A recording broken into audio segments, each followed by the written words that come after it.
шаарда жашагандар мындай кийимибиз эскирип калганда кийимдерди айылга жөнөтөбүз туурабы могу астыңа могу футболка эски болуп калыптыр, муну айылга жөнөтөлү депчи. А эмнеге айылдан бизге возврат болбойт эч качан? Неге болбойт я? Неге болбойт? Камерага карай айталычы.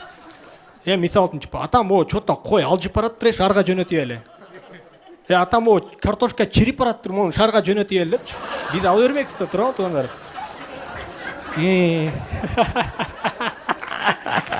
Рахмат. Өзүмө келе түштүм, рахмат.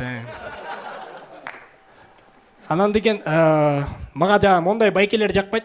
Билесиңер, гедиктирген болчу, Дубайга же Турцияга бир жумага барып келип, Бишкекке келип жамандайт го Бишкектичи.